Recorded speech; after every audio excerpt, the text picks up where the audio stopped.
అలా అలా వీడియోస్ చూస్తూ ఉంటే దొరికిన రెసిపీ అన్నమాట నాకు ఇది. అందులోని ఫుడ్ విషయానికి వస్తే మనకి ఏదైనా చూస్తే ఇక మనం తినాలి అనే ఫీలింగ్ ఉంటుందిగా. అనవసరంగా ఎవరినో బలి చేయడం ఎందుకులే అని చెప్పి నేనే టేస్ట్ చేస్తున్నాను. నా ఫేస్ ఎక్స్ప్రెషన్స్ని బట్టి అర్థమైపోతుంది దాని టేస్ట్ ఎలా ఉందనేది. ఇక ఫైనల్గా నేనే చెప్పేస్తున్నా. ఈ రెసిపీ పేరైతే మీ ఎవరికి చెప్పలేదు కదా. ఇంతకీ ఏమిటి అంటే ఫ్రూట్ కస్టర్డ్ అండి. రెసిపీ అయితే చాలా ఈజీగా ఉంది కానీ టేస్ట్ అయితే అదిరిపోయిందండి. నేనైతే కస్టర్డ్ పౌడర్లోనే బటర్ స్కాచ్ ఫ్లేవర్ అయితే తీసుకున్నాను. ఇక అసలైన మెయిన్ ఇంగ్రీడియంట్ ఏంటంటే మిల్క్, బాదం పప్పు అండ్ జీడిపప్పు చిన్న చిన్న పీసెస్ కింద కట్ చేసుకోవాలి. ఫస్ట్ ఏం చేయాలంటే ఇలా బౌల్ తీసుకుని దాంట్లో మనకి ఎంత క్వాంటిటీ కావాలో అంత నేను కస్టర్డ్ పౌడర్ని అయితే వేస్తున్నాను. ఇక ఈ పౌడర్ని మనము లిక్విడ్ లాగా ప్రిపేర్ చేసుకోవడానికి నేనైతే మిల్క్ వేస్తున్నాను, లేదా వాటర్ కూడా వేసుకోవచ్చు. ఇప్పుడు మనం ఏం చేయాలి అంటే ఈ పాలల్లో ఈ పౌడర్ మొత్తం బాగా మిక్స్ అయ్యేటట్లు కలుపుకోవాలి మనం. ఈ రెసిపీని నాలాగే ఫస్ట్ టైం ఎవరైనా ట్రై చేశారా? ట్రై చేస్తే పర్ఫెక్ట్గా వచ్చిందా? ఎలా వచ్చింది మీకు కమెంట్ చేయండి. మన లిక్విడ్ అయితే రెడీ అయిపోయింది.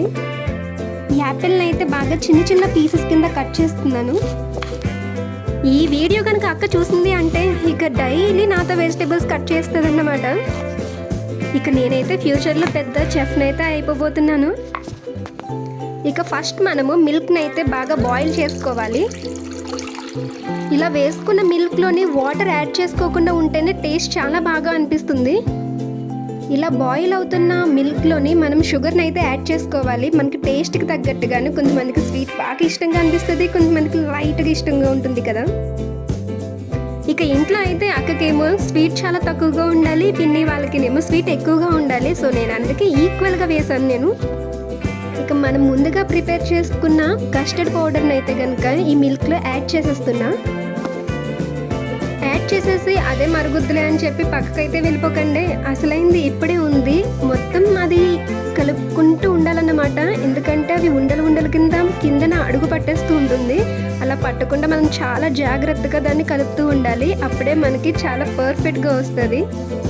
మనం చాప్ చేసుకున్న క్యాష్యూ అండ్ ఆల్మండ్ అయితే దీంట్లో వేసేస్తున్నా. డ్రై ఫ్రూట్స్ ఎంత ఎక్కువగా ఉంటే టేస్ట్ అంత బాగుంటుందన్నమాట. చెప్పాలి అంటే అవైలబుల్గా ఉంది కాబట్టి వేస్తున్నాము, లేకపోతే వేసుకోకపోయినా పర్వాలేదేమో. నాకైతే అలా అనిపించింది.